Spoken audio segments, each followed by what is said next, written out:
Good morning. Welcome to Standards Plus History Academy, Friday morning, April the 19th. And we have just concluded Conspirator 1. I think I spent 2.5, 3 weeks on Conspirator 1. It's a big topic. We talk about the deep state. And of course, I'll say it one more time.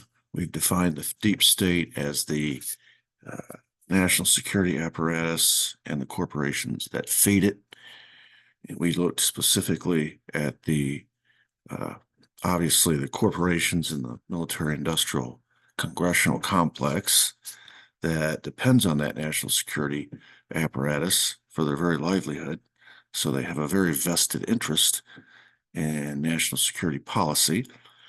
And then we looked at the military, the Joint Chiefs specifically, and the CIA. And of course, I include the FBI in that, though we did not talk much about it because we have discussed the FBI in earlier episodes ad nauseum and their contribution to the cover up of the first, beginning with the first day after the assassination, continuing through the Warren Commission, and beyond that even.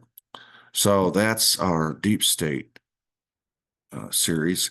Today we began Conspirator 2, which is organized crime.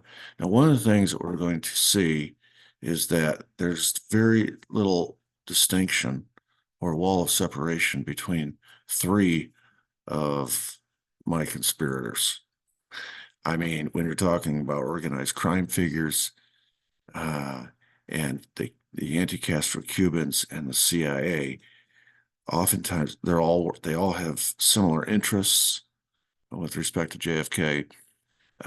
They're all working with each other, partnering with each other. We've already seen the CIA and the mob working together on anti-Castro stuff. And of course, both entities hired the anti-Castro Cubans to carry it out. So they're all working together. So it's sometimes it's tough to distinguish between the three groups of people. The lines are blurred for sure. So you're going to see some redundancy as far as that is concerned. But I wanted to talk today specifically about the connections between the Kennedy family and organized crime in some way. Well, in large part, uh, Joe Kennedy brought a pox on his house, and ended up reaping the whirlwind because of his early connections to organized crime. He sort of set this in motion. And we're going to talk about Frank Costello today, who is pictured at the top. Frank Costello, the Don, kind of the original Don of the New York family, most prominent New York family. He's the guy that, if you're into movies, that they base the character, the Godfather, on the original Godfather, Frank Costello. Sometimes he's referred to as the ambassador. Um, you never saw him. He wasn't dressed to the nines. He had a very regal air about him. And he was Joe Kennedy's business partner during Prohibition. They ran Canadian whiskey across the border together. And that's how Joe Kennedy sort of got into the rum running business. In Prohibition times, if you were going to run rum, you had to do it with organized crime figures. The bottom picture is of Henry IV. And I put this in here because this is Bobby Kennedy's view of his daddy. The Shakespearean play, Henry IV, there's a famous speech where it's called The Poisoned Inheritance. And it's written, the dialogue is about Henry IV. And when Bobby first heard that speech in that play, he said, "That's my dad. That's my dad." And he was extremely sensitive about the family history when it come to organized crime. And he saw it as his mission in life to overturn that history, to cleanse the family of the sins of the father, which is one of the reasons why he went on his own personal jihad against organized crime in the late 50s in the McClellan Committee and going forward as Attorney General. I mean, it's one of the reasons why people sometimes blame Bobby for the assassination of his brother, because he went so hard after the mob to get him out of the way. They had to get his brother out of the way. He was just he it put him in a bad place, put him in an awkward position to be on a committee that's investigating the mob when everybody in that room knew how he got to the position that he was in. It's because of his daddy's money. Where did his daddy get his money? In large part from his dealings with organized crime.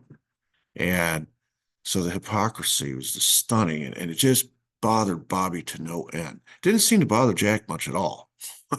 He was sort of ambivalent about the whole thing. Yeah, well, that's dad, dad's dad. That's who he is.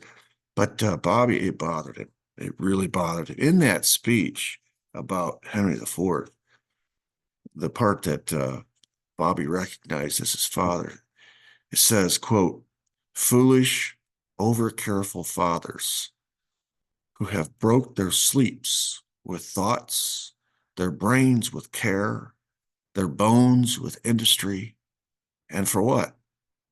The cankered heaps of strange achieved gold."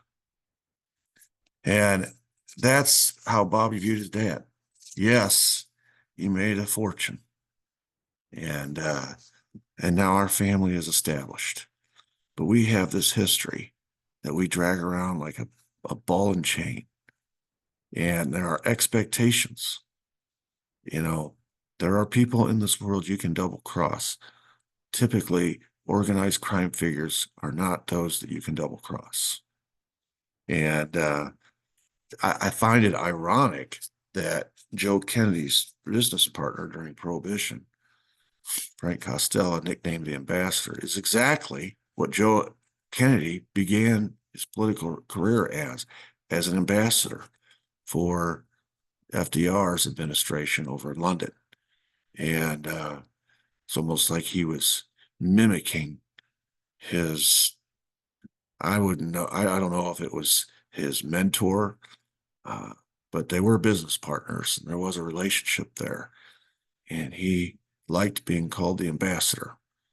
And that was the nickname of his business partner in organized crime, Frank Costello. Just small little anecdotal extra there. So I said he began a political career. What happened with Joe was he bought his way into the inner circle. He had a lot of money, and to legitimize his family, he kind of pulled the Michael Corleone play. If you watch Godfather, the end of Godfather 1, and Godfather 2, Michael Corleone is designed, the Don has died, and it's been passed to the son. And the son wants to legitimize the family business. And you see it in all sorts of interactions where he's talking to the woman that he's trying to woo, to marry him. She has hesitancies about marrying into an organized crime family. He says, in 10 years, we'll be legitimate, completely legitimate. My father's way of doing business is the past. I'm the future.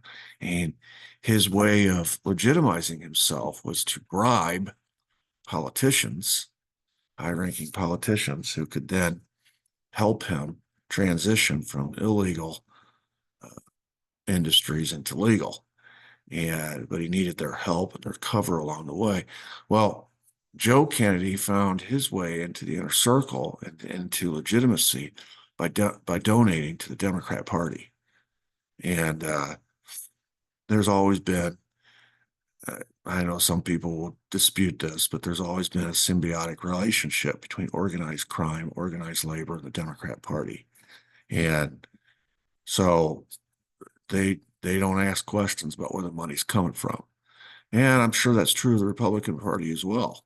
And they have their symbiotic relationships as well. But with the Democrat Party, it's organized crime, especially back in the 50s and 60s. And, the organized crime and organized labor were like two heads of the same coin, especially the Teamsters Union.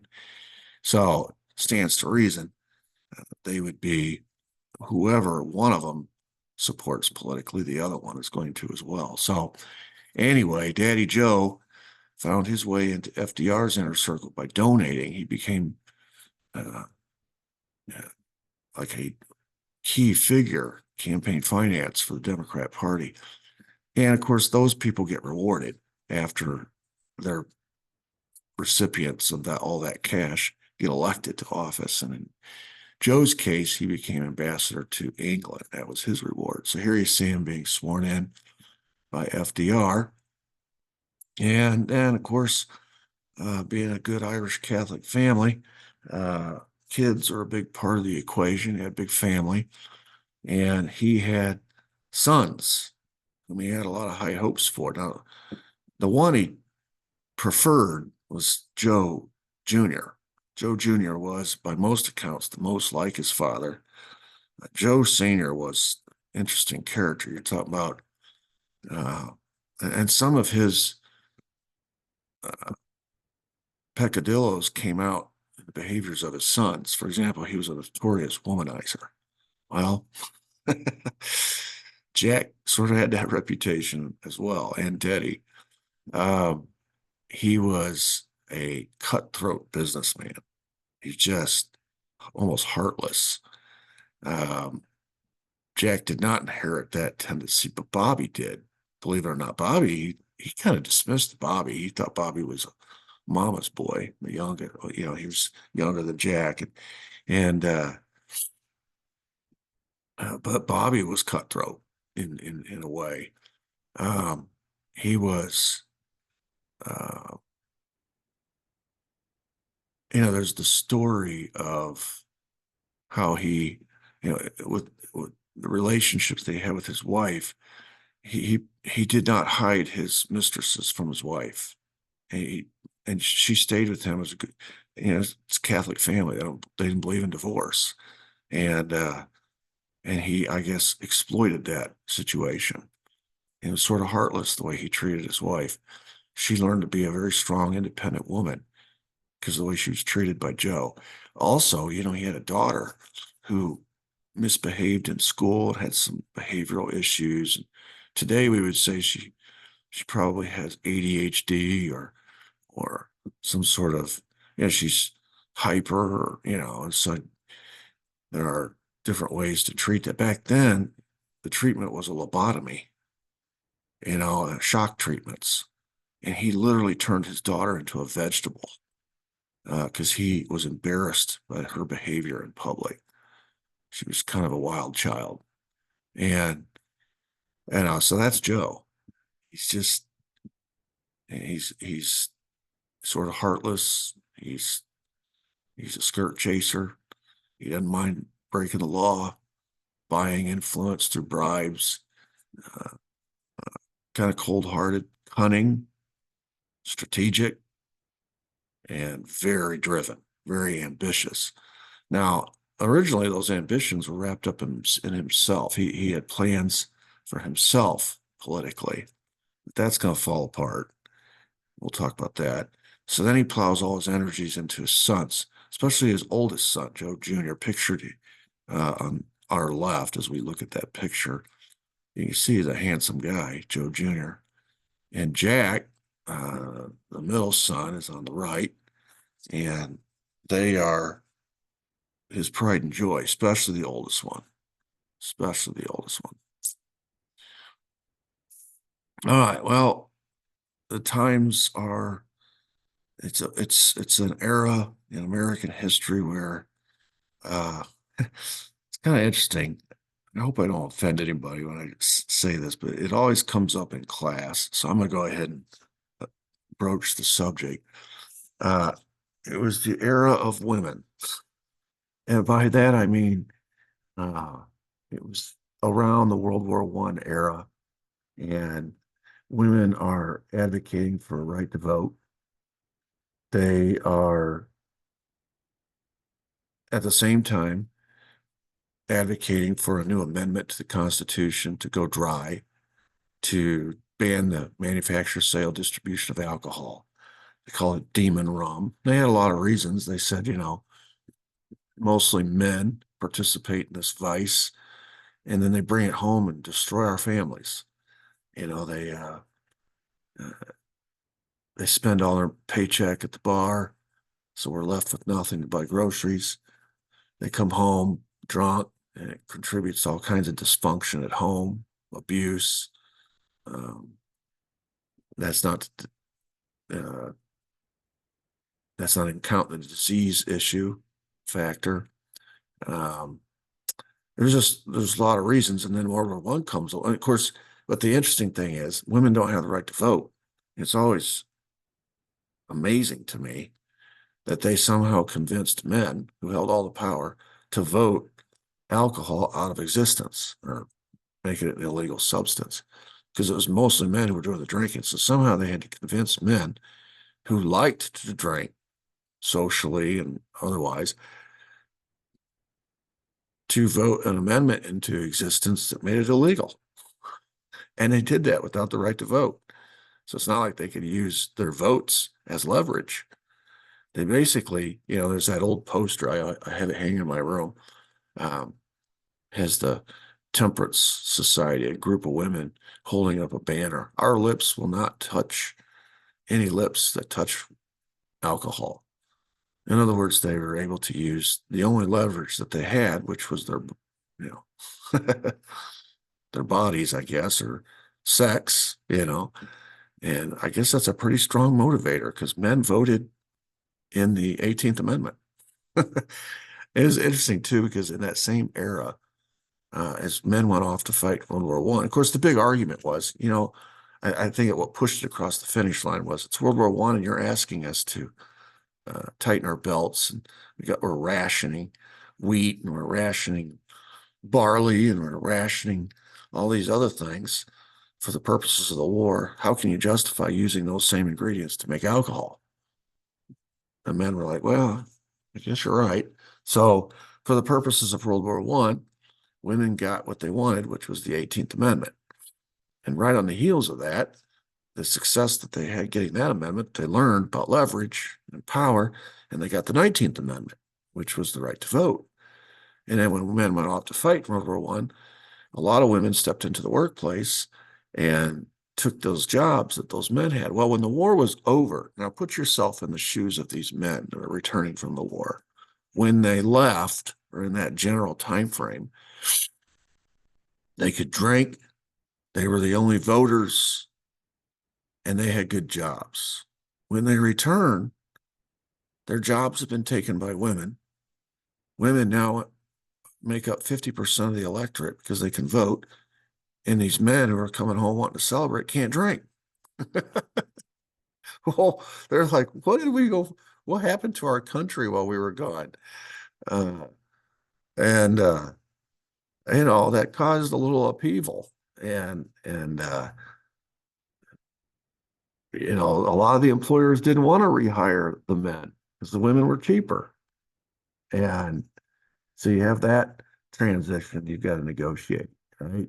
You got to finesse that. And now running for office is completely different because you're trying to get women's votes now as much as men. They have half the power. And then the fact that you can't drink, uh, it didn't take away the appetite for alcohol. People still wanted to drink, and so it drove it underground. This is the biggest miscalculation that the women made, is that they advertised, if you get rid of alcohol, you'll get rid of crime. It will just the exact opposite happen. Uh, and we always discuss this in class, that both the gender issues related to all of these topics, but also how crime proliferates when you make something illegal. Because now the people that are law abiding won't engage in that behavior. They won't make the alcohol. They won't start a business transporting the alcohol or selling the alcohol because it's illegal. The only people that are willing to take that risks are the criminals. And I mean, my students oftentimes bring up the modern day war on drugs, or this approach to, trying to outlaw guns and saying that that will outlaw violence. Historically, none of that is ever true. And, since we've had a war on drugs, it hasn't decreased the drug problem in America. It's increased. Go look at what the percentage of people in United States prisons is for today for drug-related crimes. It's unbelievable. So this war on drugs has not eliminated drugs, just like prohibition did not eliminate alcohol. Just like if you ban guns, you're not going to get rid of them. You're not going to get rid of violence, that's for sure. It's just historically, it doesn't hold true, and that's this has always been an interesting day when I teach it in class, because we go off in all these sorts of directions, and it's very relevant to today. So I don't know what it has to do with everything we're talking about, but anyway, I thought I'd throw it out there. So, uh, Prohibition, this new amendment, the 18th Amendment, has now turned a lawful enterprise into an illegal one overnight. So there is opportunity in that for somebody. And of course, his name is Al Capone. Al Capone took this and ran with it. He's like, wow, how could I be so lucky? I know there's judges out there. I know there's policemen out there. I know there's politicians out there. I know there's high society folks out there. I know there's regular Joes out there that want to drink. And I can provide that for them. And I'll just pay off all the law enforcement, people who make the laws and enforce the laws.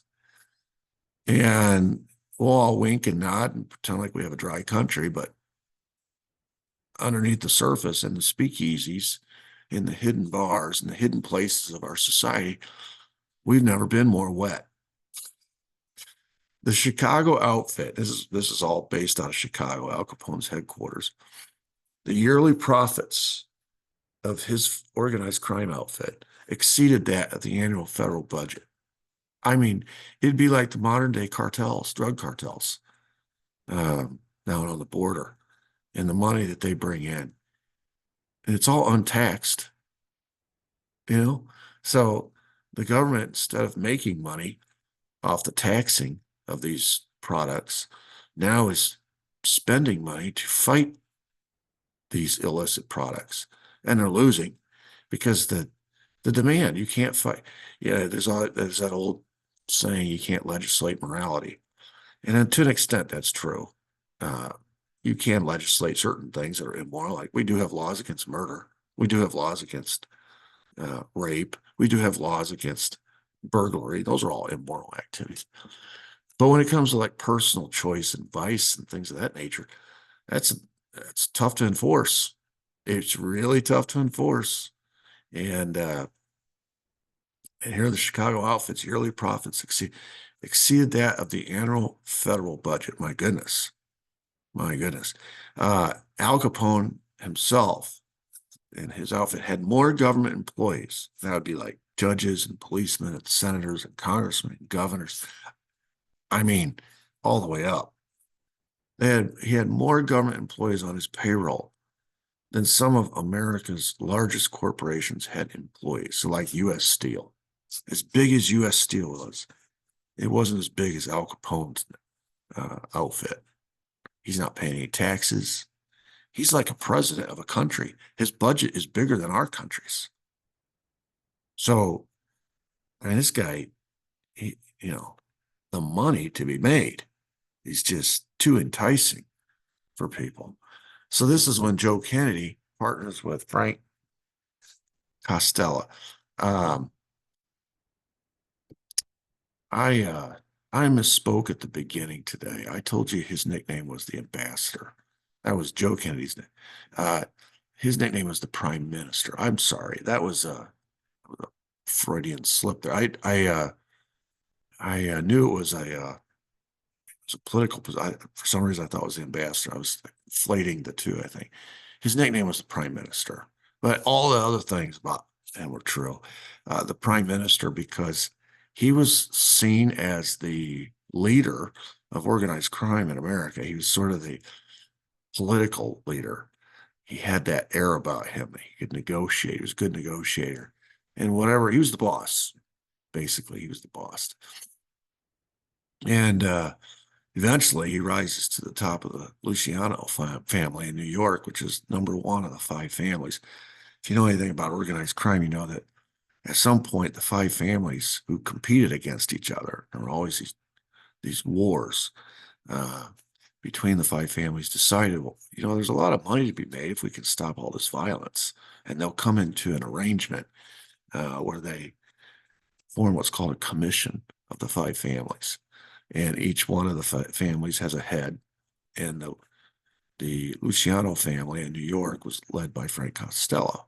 Of course, Luciano is Lucky Luciano's family. And it was the preeminent family in New York. The other families were a little bit lesser. And together, these guys went into business smuggling Canadian whiskey into Boston. And you can imagine the demand for alcohol in Irish Catholic Boston. I mean, he doesn't have to work that hard to sell his product. And for 13 years during Prohibition, Joe Kennedy was living large and eventually running Canadian whiskey and rum up and down the entire East Coast. So his enterprise just kept expanding. Well, then in 1933, normalcy, some sense of it, is restored, and the 21st Amendment repealed the 18th. It's the only time in our history where an amendment has been canceled out by another amendment. The experiment failed, in short. And I've never understood why we don't learn from history, as I mentioned earlier, with regard to other products that we deem, alcohol is a drug.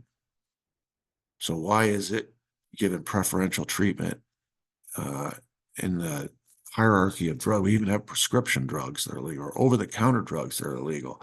And alcohol is a drug, it's legal. Nicotine is a drug, and they have all kinds of restrictions on it, but it's legal. So how do you get on the list that's legal versus the list that's illegal? You can abuse any of these over-the-counter drugs. You can abuse the prescription drugs. It happens all the time. You can abuse alcohol. It happens all the time. So I don't think the abuse issue flies. I just question the sensibleness of my dad and I used to get in big arguments about this. I'm sort of a libertarian when it comes to this issue. I used to just legalize everything and tax it, make money off of it instead of spending money to fight it. Lose anyway. And boy, if I wanted to see my dad about lose his mind, we were getting some knockdown dragouts about that. And what kind of society are you? I could just remember hearing him say that. So I'm sure that was one of the many disappointments. But that anyway, so the 21st Amendment repeals the 18th. So now Kennedy has to figure out another way to make money. Of course, he's got a big leg up now because his net worth has exploded. So now he's going to be able to take that money and invest it in the stock market. I get a kick out of people who say, well, Kennedy didn't make his money from bootlegging. He made his money at the stock market. Well, of course, when you have millions of dollars to go invest in the stock market, those millions of dollars, if you invest wisely, is going to turn into tens and hundreds of millions of dollars. But you had millions to start with. Where did that come from? That was your seed money. That was your startup. So Kennedy's net worth increased from an estimated $4 million in 1929, which he was a wealthy man to begin with. In those days, $4 million is a wealthy man. But no question, bootlegging put him on the map. 6 years later, his net worth is $180 million. This is during the Great Depression. All right, nobody's net worth is doing what his net worth did unless you're involved in bootlegging. So again, I told you he's going to go about now trying to legitimize himself. So he starts donating huge sums of money to the Democratic Party, and as such becomes sort of the guy's ring, the guy who's you got to go visit to kiss his ring if you want that money. And so he and the Democrat Party get real tight. This is when the Kennedy family really gets invested in a Democrat machine. Of course, they're from Boston, and the Democrat Party machine ran the city of Boston. So this isn't a surprise. He's not stepping out here. I noticed yesterday the Kennedy family came out and endorsed the Democrat ticket, which is Joe Biden. And of course, this is a real slap at Bobby Kennedy Jr., who's running for president. And that's the way it was portrayed. That's the way it was probably received. The Kennedy family doesn't even support their own. When it comes to loyalty to the party, party comes before their own family. And that all started with Joe. And so Donor Joe, which is his new nickname, quickly rises through the ranks of the Democrat Party. And of course, he gets rewarded. In 1938, he is appointed by FDR to be the ambassador to England. And, by 1938, FDR is in the middle of his second term. He took office in 32, and so he won 32 to 36. Now he's in the middle of his second term. And the precedent had been previously that presidents served 2 terms. We didn't have an amendment at that time that required it. But Joe is counting on the fact that FDR is going to stick with precedent. In 40, he's going to cycle out, and there's going to be an opening. And so his plan is to run for president after FDR's second term. But here's a picture of Joe posing with Winston Churchill in England. Picture of him shaking hands after he took the oath of office with FDR. And what happened that changed everything was Adolf Hitler. If you're aware of what was going on in the world in the late 30s, Adolf Hitler is running around invading everybody. He's violated the terms of the treaty that ended World War I, Treaty of Versailles, and he's begun rebuilding he's been rebuilding the German war machine. He's fixed the economic problems in Germany by creating this armaments industry that put everybody back to work. Inflation, he stopped paying the reparations payments, stopped taking the loans from the United States to pay those reparations payments. And as a counterbalance to the Soviets, the United States begins heavily investing in Germany and Adolf Hitler, financing his rise to power, thinking, well, this will provide us with a counterbalance in Europe against Stalin and the Soviets. And he creates this fascist state, this marriage between the corporate world, the political world, and Germany quickly becomes a monster. And he starts, none of this should be a surprise. He wrote it in his book. He said, if I were king for a day, in Mein Kampf, he says, if I were king for a day, first of all, we'd stop paying these ridiculous reparations payments. Secondly, we'd rebuild Germany's military. Thirdly, we would retake all the land that we lost after World War I because we need Lebensraum, we need living space. And then he goes on this long, epic diatribe about the Aryan race, the superiority of the Aryan race, the master race, he called it, and scapegoating all these minority groups, mostly the Jews, for all their problems. So it's not like anybody could claim that they didn't know what Adolf Hitler was about. He put it in his book. The book becomes a bestseller in Germany. All you got to do is pick up his book. I guess maybe people didn't believe him. Some of the stuff was over the top. A lot of the stuff was over the top. But all you got to do is watch him, and you see he's carrying out as the Führer, now the leader of Germany, he's carrying out to the last detail. I got a bug flying around me. Everything he said he was going to do in his book. So if you're the German people, you can't claim ignorance. If you're foreign leaders, you can't claim ignorance, because he wrote it all out on paper, what he would do. he starts making trouble for his neighbors. He takes the Rhineland back from France, the demilitarized zone. It's supposed to be a buffer between, poor France. Every time they turn around, Germany's invading them. And so they wanted a buffer. You can't blame them for that. So they took that piece of land, made it a buffer. Well, Hitler goes in and takes it back. The French don't do anything. He takes Austria, annexes. That's his home country. Austria greets him with crowds in the street. Yay! We want to be part of Germany. He starts making moves in the Sudetenland, which is part of Czechoslovakia. And this is where Joe Kennedy comes into the picture. The Sudetenland's full of German-speaking people.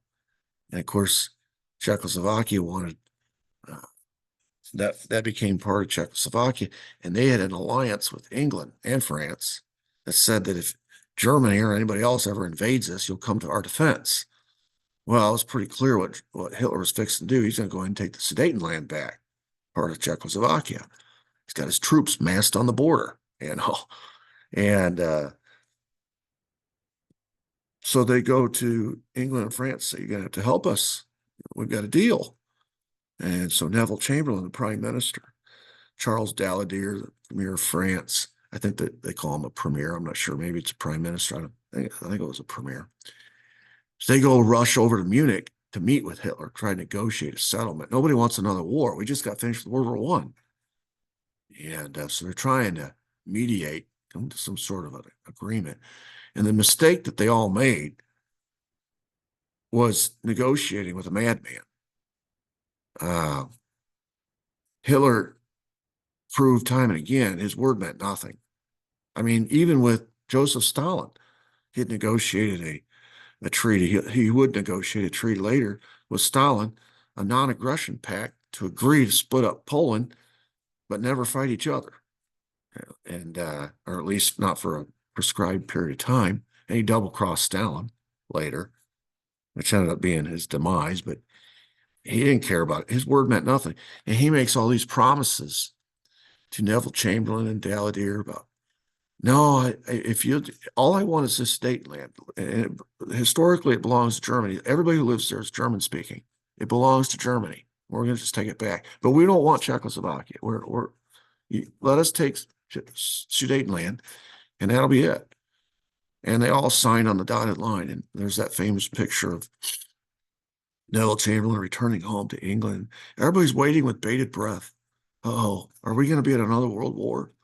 And there's big crowds at the airport. When his plane lands, he gets off the plane, he holds up the paper, and he goes and gives a speech about peace in our time. And everybody's like, yay, Neville Chamberlain. And there's only one guy in England who's saying, I don't think this is going to work. I don't think this is going to work. I don't think this is peace in our time like you think. And everybody's like, shut up, Winston. You screwed up World War I. So you need to go to the back bench in Parliament and keep your mouth shut. Nobody cares what you think, Mr. Winston Churchill. And the only guy that had a problem with this was Winston Churchill. He says, I don't think you can trust him. I think you're wrong. You're making a big mistake. We are making a big mistake. But Neville Chamberlain had the support of the people because that meant no war. Nobody wanted another war. So the English people sided with Chamberlain. And so did Joe Kennedy. When he was, he was in tight with the English government, obviously, as our U.S. ambassador.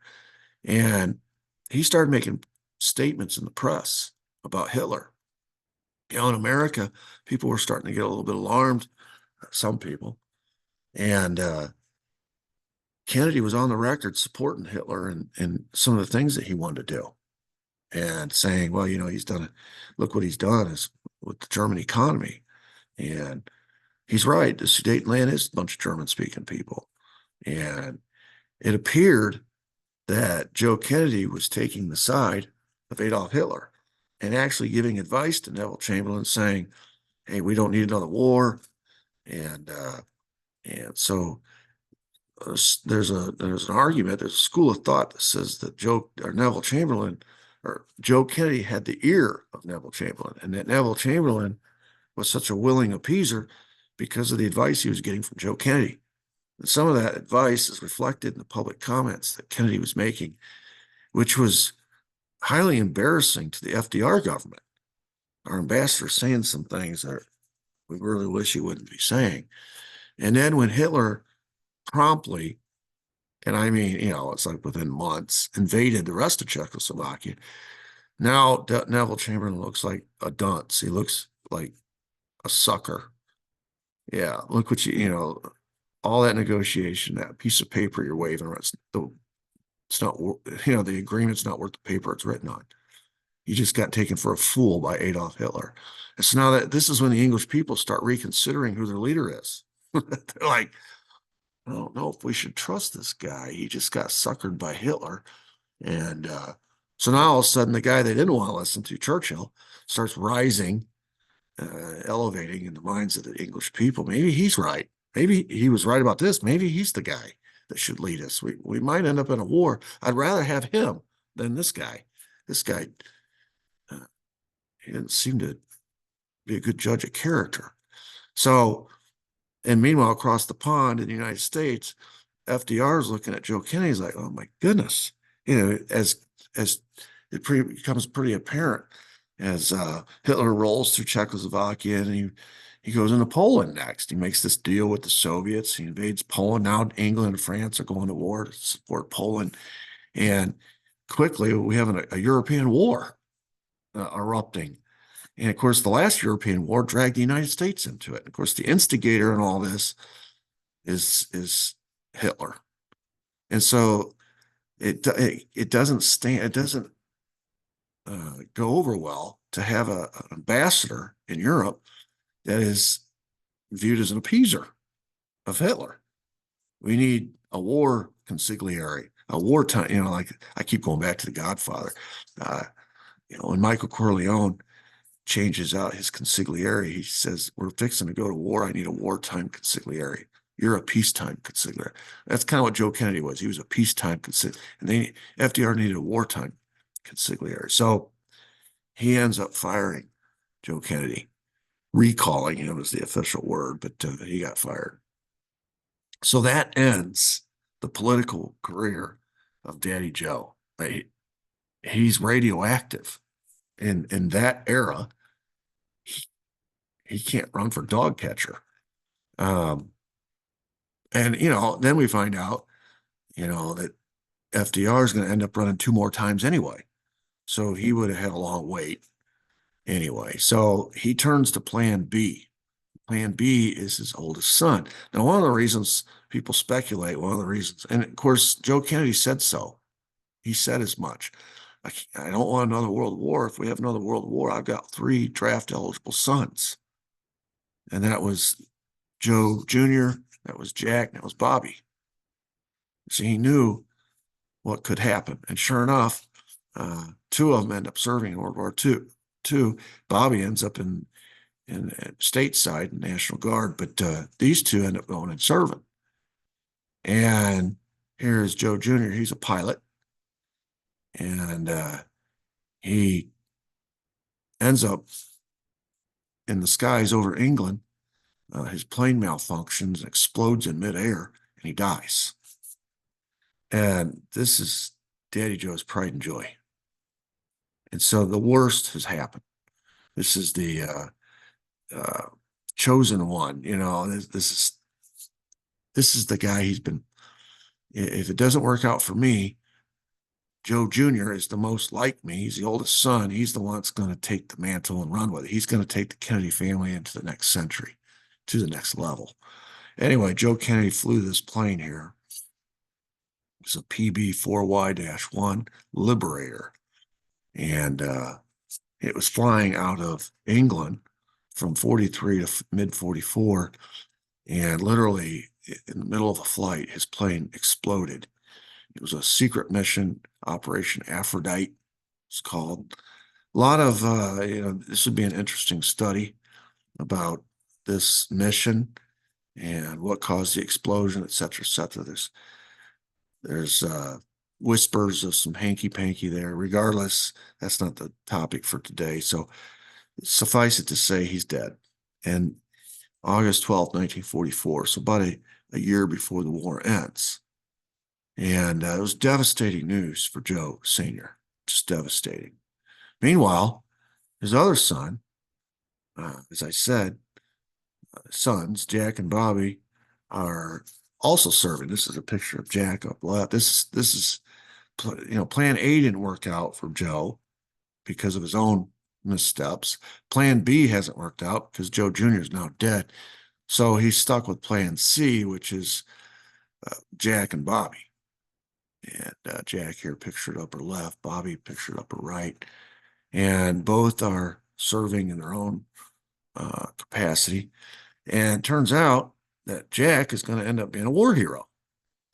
We were talking about the story the other day, my class, about the PT-109 boat that got split in half in the middle of the night by a Japanese destroyer. This big ship just ran right over the top of it, cut it in half. And instantly, Jack and his crew are in the ocean, swimming in oil-filled water. You got to get out of that oil as quick as possible because it's about ready to burst into flames. And he's a strong swimmer. A lot of things Jack couldn't do physically, but he could swim. And so he leads his crew in the middle of the night. I don't know if it struck me recently over spring break. We were down in the Gulf, and one night we're staying right there on the beach. And one night I was walking on the beach, and there were no stars out. It was a cloudy night. And where we stayed, we weren't close to town, so there were very few lights. And if you looked out at the water, it was pitch black. I couldn't see the hand in front of my face. And I just remember thinking, what if you were out there in that water and you had a problem and you're in the water because the boat's sinking or whatever, and you're surrounded by this pitch black, you can't even see. How do you know which way to go to swim? How do you even know which way to go? There's no landmarks. I mean, really out there, not close to shore where you can see something. JFK was out there, and he remembered earlier that day they had sailed past an island, or their boat had gone past an island. But he was guessing pretty much what direction to swim. But he swims 3.5 miles, and this water is full of sharks. It's full of crocodiles, to an island called Plum Island. And he wasn't by himself. He put his best friend, Patrick McMahon, was injured and couldn't swim. And so he took the life preserver of Patrick, and he put the strap of it between his teeth. And he swam, pulling Patrick along with this life preserver stuck between his teeth. He's swimming 3.5 miles, which in water, that's a long ways. And his crew followed him. And if you ever hear him or read what he said about it, he's like, the biggest fear I had is that we were swimming out to sea. I didn't know where we were. I was sort of guessing. And there were cross currents, and I was afraid we'd get caught in a current and take us out to sea. Obviously, you're worried about sharks and crocodiles. Nevertheless, they just kept swimming. It took 4 hours. He led his crew of 13 men. He saved Patrick McMahon's life. Well, he ends up, a big hero. He saved his entire crew. So you got the Navy and the Marine Corps medal. Here you see him being awarded this. So this is a legitimate war hero now. Everybody thought Joe Jr. would be the one doing this kind of stuff, these kind of exploits, not Jack. Jack was always sickly. Jack always had physical issues. And of course, this incident is going to compound those physical issues going forward. But when the war is over and he comes home, now he's got something to run on. He's a war hero. So his daddy quickly transitions. All right, Joe Jr., Plan B didn't work out. So let's begin flowing all our energies into Jack. And so in 1947, he is literally informed by his dad when he returns, and they start talking about the future. He says, you're going to run for Congress. There was an opening. And so he's running from her district there in Massachusetts, Democrat congressman. And so he wins. And you see a very young looking Jack there sitting at the table, uh, campaigning. And from 47 to 52, he was a U.S. representative from the state of Massachusetts. Then his daddy was always looking at the next step. He says, all right, you do that, get yourself a little base of support. And then in 52, we're going to run you for senator. And that's exactly what happened. And he wins the Senate seat, 52. This is one of the reasons why the Kennedys are viewed as winners, because they do win, at least in Jack's case. And so he's, of course, senators serve 6-year terms. So 52 to 58, he runs for reelect. In 58, he wins again. And now his daddy is thinking about the next step. He's always thinking about that next step. So he has succeeded in his efforts to be Massachusetts state representative and then senator. And now, again, it's his daddy who informs him that it's time for you to take that next step and run for president.